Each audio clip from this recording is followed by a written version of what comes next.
All right, guys, so you already heard Kevin McCarthy finally won Speaker of the House after giving in to so many different demands. The post is basically useless. Get this, they got him to agree to be open to a motion to vacate the chair, meaning any single lawmaker could force a vote to oust Kevin McCarthy from the speakership. That easy. Will they ever get anything done? This could cause all sorts of debates and standoffs when it comes to important legislation, like funding the government and approving the debt ceiling to avoid a U.S. default that would send our economy into chaos. Now, speaking of, the whole time Kevin McCarthy's drama was unfolding, no one was getting paid in the House of Representatives, at least for the staff, that is. There's an idea. Why don't we get all these lawmakers and politicians to sign an agreement? Hey, if they don't get their job done, they don't get paid. That's how most of us work, right? Why not them? Drop a quick amen in the comments down below if y'all feel me on that. I mean, this game that these politicians are playing with the lives of the middle class and the lower income Americans is nothing short of sick. I mean, how much more money can we afford to shell out for necessities, right, guys? Any money wasted on necessities is money that cannot be invested in the stock market, invested in real estate, investing in starting small businesses and increasing our incomes. Now, there's also the story that the White House is desperately trying to contain, a supply shortage of something so valuable, experts call it a barometer for the global economy. Now, I'm talking about copper, electric vehicles, solar and wind power, and batteries for energy storage all run on copper. So this is definitely going to put a huge hamper on our goal for zero emissions in our country. Now, of all the financial troubles that Americans are facing right now, like the impending shortfall in Social Security funds and SNAP benefits going back to lower level, newly appointed House Speaker Kevin McCarthy is choosing to look at immigration, what he calls woke education policies, and last but not least, IRS funding that was supposed to go after billionaires to the likes of Elon Musk and Jeff Bezos and other entrepreneur, high-level, high-net-worth investor buddies. McCarthy's goal, according to himself, is to be the check and provide some balance to President Joe Biden's policies, of course. He said the first legislation he plans to tackle will repeal funding for more than 87,000 new IRS agents. He highlighted immigration reform as a top priority, saying that there'll be no more ignoring this crisis of safety and sovereignty. And he said, we must secure our border. He calls it his America First approach. In addition to immigration, he also said that he wants to address America Last energy policies and woke indoctrination in schools, noting that children should come first and should be taught to dream big. Now, he also said that he plans to address long-term challenges like debt and the Chinese Communist Party. And he also affirmed his commitment to law enforcement and criminal prosecution. Now, after this huge clusterfudge with his whole appointment, McCarthy said that, quote, my father always told me, it's not how you start, it's how you finish. And now we need to finish strong for the American people, end quote. Well, my parents told me that people show you who they are from the get-go. And so far, I don't know if I like what I see here. What do you guys think? Also, if you own a home, make sure your home is protected. Get your free home warranty quote. The link is in the description down below of this video. All right, so President Biden seemed diplomatic about this whole thing. He even extended his congratulations to House Speaker Kevin McCarthy and said that he's prepared to work with Republicans when he can, and voters made clear that they expect Republicans to be prepared to work with him as well, end quote. Now, other Democratic leaders were a little bit less congratulatory. So here's Senate Majority Leader Chuck Schumer saying how this could all turn into a nightmare for the American people. Let's read this whole tweet out loud. Speaker McCarthy's dream job could turn into a nightmare for the American people. To get the votes, he surrendered to demands of a fringe element of the GOP. Americans want Congress to build on the historic bipartisan achievements for the last 2 years, not more gridlock. House Minority Leader Hakeem Jeffries went through the whole A through Z in his speech.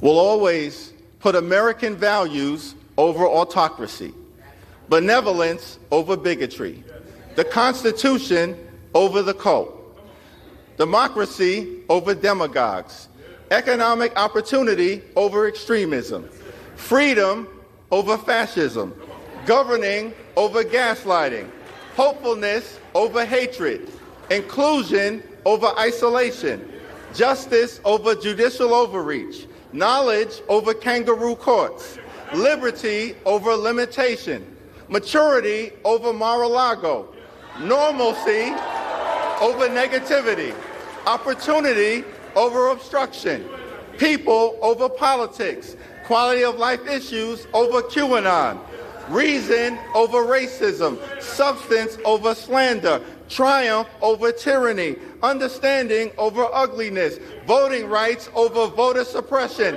working families over the well-connected, xenial over xenophobia, yes we can over you can't do it, and zealous representation over zero-sum confrontation. We will always do the right thing. You get the idea. He's clearly drawing a line for Democrats in the House and making it very clear for Republicans and even elementary school children to understand. Maybe he thought it was elementary school children he was talking to. The way that Republicans handled that Republican speaker election? Yeah. House Democrat Cori Bush of Missouri basically called McCarthy out over the whole January 6th attack. She said in her tweet, quote, "McCarthy sold out his gavel like he sold out our democracy to white supremacists, insurrectionists. That's not leadership," end quote. The shadow of former President Donald Trump was very much so present in the House. McCarthy even acknowledged to himself saying, quote, "I don't think he should. Anybody should doubt his influence. He was with me from the beginning," end quote. Trump was happy about the whole thing, even praising the whole circus his political party went through. Quote, "The speaker selection process, as crazy as it may seem, has made it all bigger and more important than if done the more conventional way. Congratulations to Kevin McCarthy and our great Republican Party," end quote. Regular people, the House staff not getting paid and important bills getting stalled. I'm not sure how those things made this a bigger, more important way to go for the House speakership. But what do you guys think? Senate Republican leader Mitch McConnell also seemed to just kind of gloss over that part and went straight to congratulating McCarthy. He said on Twitter, "Congratulations to Speaker McCarthy and the Republican House majority. Senate Republicans look forward to working together to check and balance Washington Democrats, bring oversight to the reckless administration, fight the far left's radical policies, and defend America." McCarthy's first job as Speaker was to swear in the other 433 members of Congress who had been in limbo as members-elect since the 118th Congress first opened. Once all the new members were sworn in, the House approved the new package of rules that McCarthy negotiated with hard-right Republicans. McCarthy said negotiating was difficult given the slim margins in the majority, but that his victory shows that the Republican Party can work together. Quote, "I think what you see by having this now, we've worked out how to work together," end quote. So what do you guys think? Is this how you want your government working? Drop a quick comment down below. I definitely know some people who are sick of our government, both sides. I mean, it's hard enough to listen to what's going on. Some days I literally just have to watch my blood pressure while I'm reading what's happening on Capitol Hill. It gets really insane, guys. I just hope that you stay with me so I'm not doing this for nothing. Things are really going to ramp up as McCarthy's slog to Speaker could mean dysfunction ahead in the House. Why, you ask? Well, because essentially McCarthy won his job by bowing to far-right Republicans who basically overhauled how the House operates and took most of McCarthy's power for themselves. Some of the concessions Mr. McCarthy agreed to would make the practical business of running the House next to impossible. It could be left unable to do basic things like fund the government or finance the federal debt. Good for the far right-wing politicians who want us to sink. Not so good for regular Americans, especially those who are trying to survive off of fixed income like Social Security, SSI, SSDI, and SNAP and EBT benefits. What am I talking about? Well, first, there's the Rules Committee. Big picture here, the Speaker, on behalf of the majority, controls the House floor. But really, the main tool for doing so is the Rules Committee, which sets the terms of legislative debate, including which bills can be considered, for how long, and crucially, what amendments may be offered and by whom. Now, as a part of Mr. McCarthy's compromise with the far right, he agreed to allow the ultra-conservative wing of the party approval power over a third of the Republican members of the panel. In effect, that would give the faction the ability to block any legislation it didn't like from the floor by banding together with Democrats on the panel who were most likely going to oppose most Republican bills. They could also insist on amendments to gut legislation that they do not like,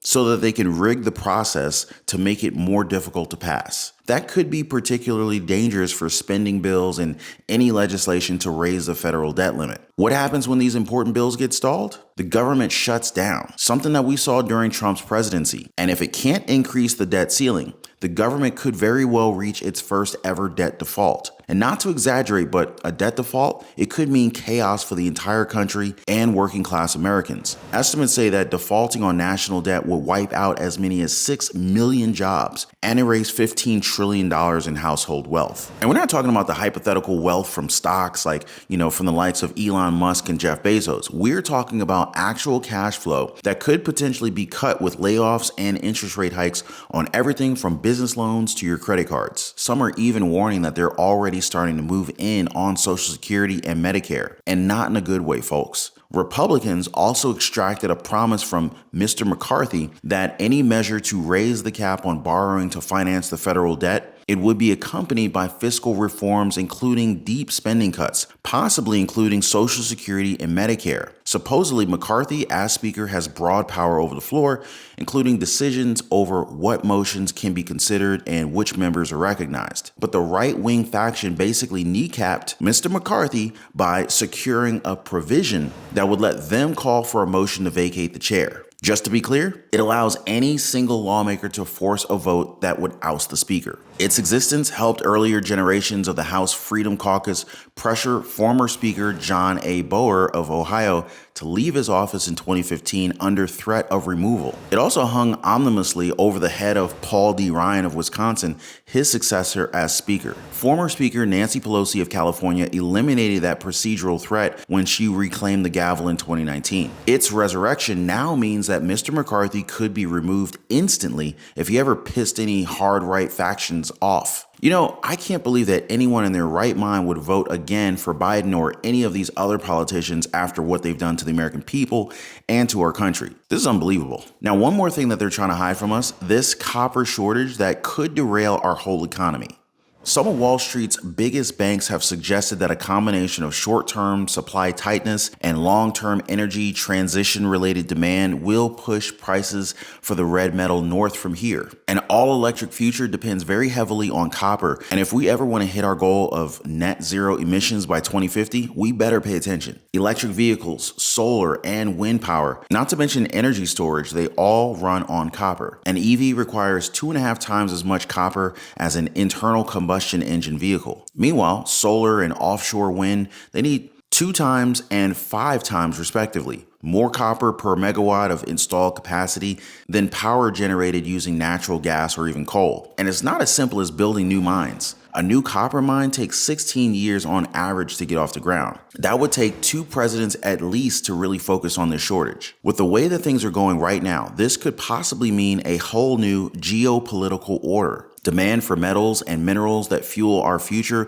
will ultimately create new world orders as countries rush to secure supplies of copper, lithium, nickel, and other vital raw materials. Everybody's looking at China as they have been more focused on creating a primary position in the supply chains for minerals that will be necessary for zero or net zero carbon. And copper is a prime example of what a key position they're in. Meanwhile, the United States copper production has gone down by almost half in the last quarter century. Is this how they're going to beat the United States on the world stage? Definitely some scary stuff here, guys. Just make sure you guys are always prepared. Stock up on supplies, keep diversifying those streams of income. Let me know if you need help starting your side hustles or your small businesses. I'm always just one comment away. But for now, I hope you guys appreciated all the information in today's Big Money Update and Daily News Report. Kevin McCarthy finally getting House Speaker, but at what cost? It's looking more like trouble to come for Congress and for the American people. Oh, and let's not forget about the impending copper shortage that could mean China getting the upper hand. A lot of exciting stuff here, guys, and more is coming on the way in our next one. All you gotta do is hit the subscribe button, also hit that notification bell. Oh, and if you dropped a like for the video, I totally appreciate that also. Much appreciated, guys. You guys be safe.